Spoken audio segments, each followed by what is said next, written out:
വിഷ്ണു ശാലിനിയുടെ ഇന്നത്തെ എപ്പിസോഡ് ആരംഭിക്കുമ്പോൾ നീ തൊടണ്ട, അങ്ങോട്ട് മാറി നിൽക്കുക എന്നും പറഞ്ഞ് ശാലിനിയെ പിടിച്ചു മാറ്റുകയാണ് സത്യഭാമ. തുടർന്ന് സത്യഭാമ അങ്ങ് അകത്തേക്ക് കയറുമ്പോൾ പ്രീതിയും പിടിച്ചുകൊണ്ട് കയറുകയാണ് സുസ്മിത. അന്നേരം ഗ്യാസിൻ്റെ പ്രശ്നം തന്നെയല്ലേ, ഒന്നും സംഭവിച്ചില്ലല്ലോ, നീ അവളെയും കൊണ്ട് അകത്തേക്ക് പോകും, അവൾ വിശ്രമിക്കട്ടെ എന്ന് രാഘവൻ നായർ പറയുകയാണ്. അന്നേരം അതൊക്കെ പറയുമ്പോഴും രാഘവൻ നായരുടെ ഉള്ളിലൊരു പേടിയുണ്ട്. അരുതാത്തതൊന്നും സംഭവിച്ച് കാണില്ല എന്നുള്ളൊരു വിശ്വാസത്തിലാണ് രാഘവൻ നായർ പറയുന്നത്. പക്ഷേ നിന്ന് കരയുന്ന ഭാമയുടെ മുഖം കണ്ടിട്ട് എന്താന്ന് രാഘവൻ നായർ ചോദിക്കുകയാണ്. അന്നേരം സംഭവിക്കാൻ പാടില്ലാത്തത് സംഭവിച്ചു, പ്രീതിക്ക് അബോർഷനായി എന്ന് സത്യഭാമ കരഞ്ഞുകൊണ്ട് പറയുകയാണ്. അന്നേരം ഇത് കേട്ടങ്ങ് അന്തം വിട്ടങ്ങ് ഞെട്ടുകയാണ് രാഘവൻ നായരും രമണൻ പിള്ളയും പൊന്നിയുമൊക്കെ. അന്നേരം പൊന്നിയുടെ കയ്യിലിരിക്കുന്ന ഗ്ലാസ് താഴെ വീണ് ഉടയുന്നുണ്ട്.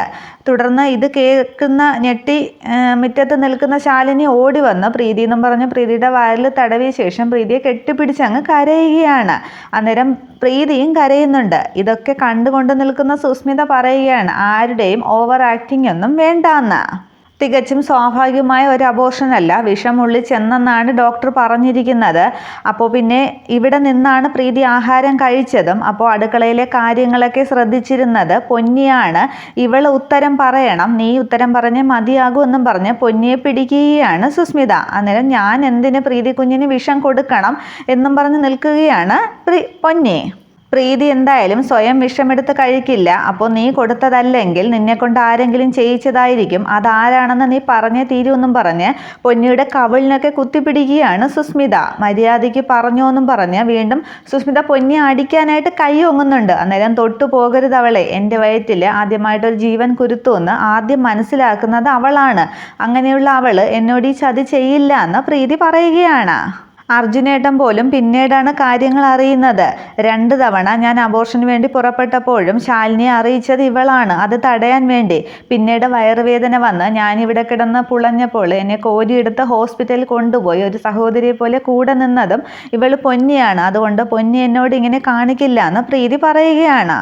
അപ്പോൾ സുസ്മിത മനസ്സിൽ സന്തോഷിക്കുകയാണ്, അങ്ങനെ വഴിക്കുക, അപ്പോൾ പിന്നെ ശാലിനിയിലേക്കുള്ള വഴി എനിക്ക് ക്ലിയർ ആയല്ലോ എന്ന്. അന്നേരം പ്രീതി പറയുകയാണ്, എൻ്റെ കുഞ്ഞിനെ വയറ്റിൽ വളരുന്ന കുഞ്ഞിനെ മനഃപൂർവ്വം നശിപ്പിക്കാനായിട്ട് ഈ വീട്ടിൽ ആരെങ്കിലും ശ്രമിക്കുന്നുണ്ടെങ്കിൽ എനിക്ക് ഒരാളെ സംശയമുള്ളൂ, സംശയമല്ല അതെനിക്ക് ഉറപ്പാണ് എന്ന് പ്രീതി പറയുമ്പോൾ, ദൈവമേ ഇനി ഇവൾ എൻ്റെ പേരെങ്ങാനും പറയുമോ എന്നും പറഞ്ഞ് സുസ്മിത എന്ന് സന്ദേഹപ്പെടുന്നുണ്ട്.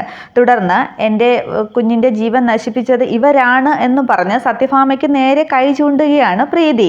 അന്നേരം എല്ലാവരും ഒരുപോലെ ഒന്ന് ഞെട്ടി നിൽക്കുകയാണ്. തുടർന്ന് പ്രീതി ചെന്ന് കരഞ്ഞ് ഭാമയോട് പറയുകയാണ്, നല്ല മധുരമുണ്ടായിരുന്നമ്മേ പായസത്തിന്, പക്ഷേ എൻ്റെ കുഞ്ഞിനെ കുരുക്കാനുള്ള കൊലക്കയറ് നിങ്ങളതിൽ ചേർത്തിരുന്നു എന്ന് എനിക്ക് പിന്നീടാണ് മനസ്സിലായത് എന്നൊക്കെ പ്രീതി സത്യഭാമയുടെ മേലെ കുറ്റം ചാർത്തി പറയുകയാണ്.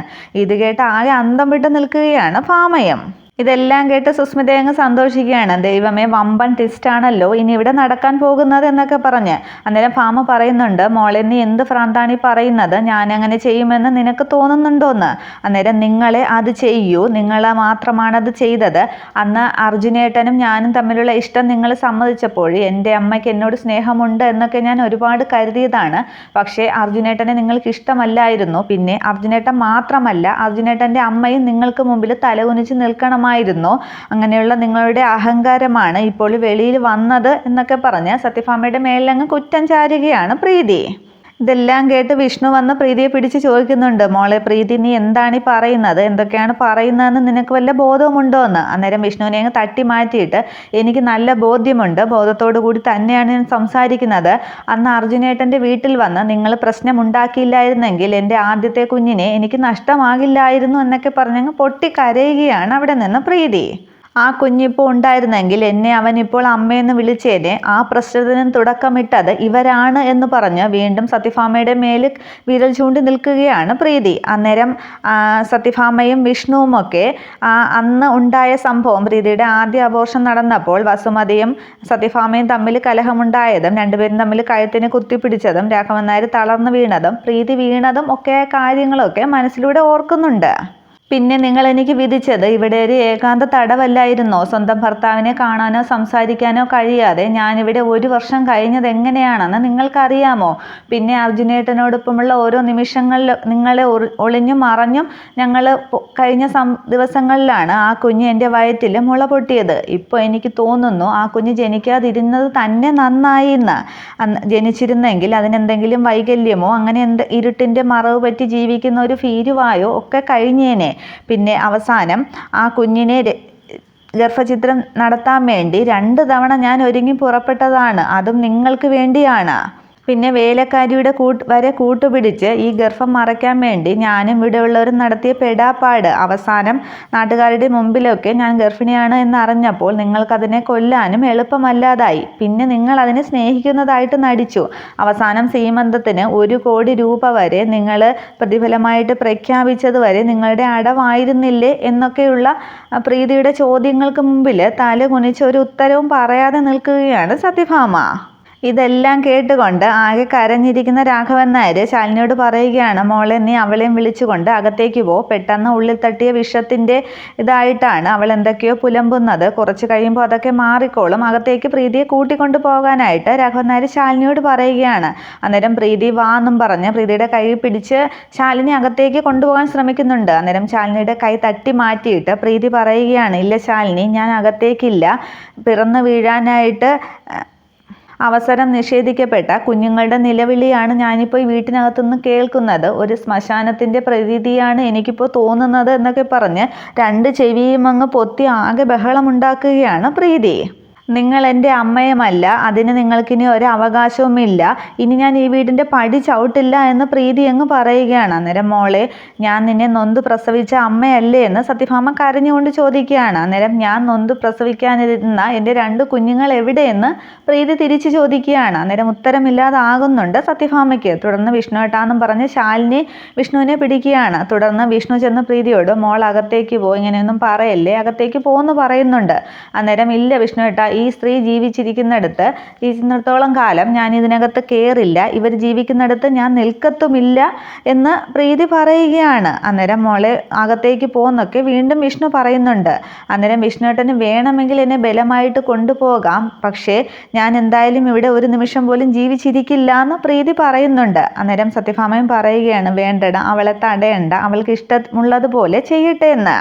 എന്നെ സ്നേഹിക്കുന്ന വിഷ്ണുവേട്ടനും ശാലിനിയും അച്ഛനും പിള്ളച്ചേട്ടനും പൊന്നിയും ഒക്കെ അറിയണം ഞാൻ എന്തിനാണ് ഇവിടെ നിന്നും ഇറങ്ങിയതെന്ന്.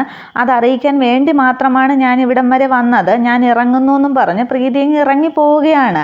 അന്നേരം പിന്നെ ശാലിനി വിളിക്കുന്നുണ്ട് പ്രീതിന്ന്. അവസാനം ശാലിനി വിളിക്കുമ്പോൾ പ്രീതി നിൽക്കുകയാണ്. ശരീരം ഇളകരുത്, ഈ അവസ്ഥയിൽ എങ്ങനെയാണ് നടന്നും ഓട്ടോയിലും എന്നൊക്കെ ശാലിനി ചോദിക്കുമ്പോൾ ഇവിടുത്തെ കാറ് ഞാൻ ഉപയോഗിക്കാം, പക്ഷേ ടാക്സി ചാർജ് വാങ്ങുമെങ്കിൽ മാത്രം എന്ന് പറഞ്ഞ് പ്രീതി നിൽക്കുന്നുണ്ട്.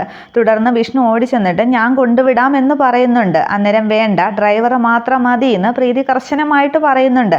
അന്നേരം ആകെ സങ്കടത്തോടെ ജോസെ എന്ന് വിളിക്കുകയാണ് രാഘവൻ നായർ. തുടർന്ന് ഡ്രൈവർ വണ്ടിയിലേക്ക് കയറുമ്പോൾ പ്രീതിയും കയറി അതിൽ പോവുകയാണ്. അന്നേരം മോളെ ഏട്ടൻ എന്നൊക്കെ പറഞ്ഞ് വിഷ്ണു പുറകെ നടക്കുന്നുണ്ട്. പക്ഷേ വണ്ടി അങ്ങ് പോവുകയാണ്.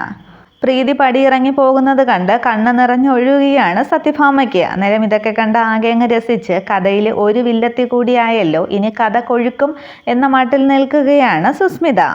തുടർന്ന് സങ്കടത്തോടെ അകത്തേക്ക് കയറുന്ന വിഷ്ണു അവൾ പോയി എന്ന് രാഘവൻ നായരെയും ശാലിനിയും ഒക്കെ നോക്കി അങ്ങ് പരസ്പരം ബന്ധമില്ലാതെ പറയുന്നുണ്ട്. തുടർന്ന് രാഘവൻ നായരെ തോളിലേക്ക് വിഷ്ണു പിടിക്കുമ്പോൾ പോ എന്ന് പറഞ്ഞങ്ങ് കൈകൊണ്ട് ആംഗ്യം കാണിച്ച് കരയുകയാണ് രാഘവൻ നായർ. തുടർന്ന് ആകെ സങ്കടകരമായ നിമിഷങ്ങളാണ് അവിടെ. സത്യഭാമയും ഒറ്റയ്ക്ക് റൂമിൽ പോയിരുന്ന് കരയുന്നു. ശാലിനിയാണെങ്കിൽ ഉമ്മറത്തേക്ക് ഇറങ്ങി തൂണും ചാരി അങ്ങ് കരയുകയാണ്. വീൽ ചെയറിലിരുന്ന് രാഘവൻ നായരും കരയുകയാണ്. പക്ഷേ ഇതെല്ലാം കണ്ടങ്ങ് സന്തോഷിച്ച് നിൽക്കുകയാണ് സുസ്മിത. തുടർന്ന് ഹാളിലെ സെറ്റിയിലേക്ക് കാലുമേ കാലും കയറ്റി വെച്ചിരുന്ന് ഫോണൊക്കെ കറക്കി വിജയഭാവത്തിൽ സുസ്മിത ഇരിക്കുകയാണ്. അന്നേരം സത്യഭാമയുടെ റൂമിലേക്ക് നിൽക്കുന്ന വിഷ്ണു ഒരു നിമിഷം ഇത് ശ്രദ്ധിക്കുകയാണ്. ഇത്രയുമാണ് പുതിയ എപ്പിസോഡ്. Okay, thank you.